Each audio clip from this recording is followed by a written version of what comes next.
আপনি জানেন কিনা আমি জানি না, কিন্তু আপনি ইতিহাসের পাতায় যতবার দেখবেন ততবারই আপনি বুঝতে পারবেন যে ছেলেরা কখনো মেয়েদেরকে ছেড়ে যায় না, বরং মেয়েরাই ছেলেদেরকে ছেড়ে যায়। হয়তো তার একটা জ্বলন্ত প্রমাণ বা একটা গল্প আমি আপনাদের কাছে শেয়ার করি এবং বলতেছি যে একটা ছেলে পাখি আর একটা মেয়ে পাখি, যদিও গল্পটা কেমন লাগবে জানি না, যে একটা ছেলে পাখি আর একটা মেয়ে পাখি দুজনে মিলে উঠতেছিল, উঠতে উঠতে হঠাৎ করে একটি মেয়ে পাখি তার ডানায় ব্যথা পায়। ব্যথা পেলে মেয়ে পাখিটা ছেলে পাখিটাকে বলছে যে তুমি আমাকে কখনো ছেড়ে যাবে না।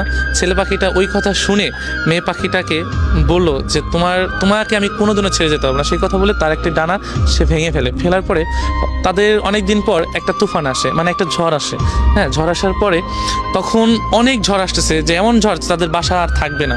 যদিও দুজনকে খুবই ভালোবাসতো, এতটাই ভালোবাসতো যে প্রকাশ করার মতো না, যদিও গল্প যেটা। তো ছেলে পাখিটা বলতেছে যে তুমি চলে যাও, ভালো একটা জায়গায় চলে যাও, ঝড় শেষে তুমি আমার কাছে আবার ফিরে এসো। তো মেয়ে পাখিটা কি করলো, যে চলে গেল। চলে যাওয়ার পর তো অনেক ঝড় আসার পরে তখন ছেলে পাখিটা ওই ঝড়ে মারা যাওয়ার পরে তো ঝড় শেষে মেয়ে পাখিটা আসার পরে দেখছে যে নিচে লেখা যে তুমি যদি একটিবার বলতে যে আমি তোমাকে ছেড়ে কখনো যাব না, তবে আমি এই ঝড়টাকে যত কষ্টই হোক পার করে দিতাম, আমরা দুজন সারা জীবন একসাথেই থাকতাম। তো এই লেখাটা দেখে মেয়ে পাখিটা কান্না করছে। সো কান্না করে কি হবে, যে চলে যাওয়ার তো চলেই গিয়েছে। তো আমরা না ভালোবাসা মানুষগুলোকে না চলে যাওয়ার পর বুঝে, আগে না।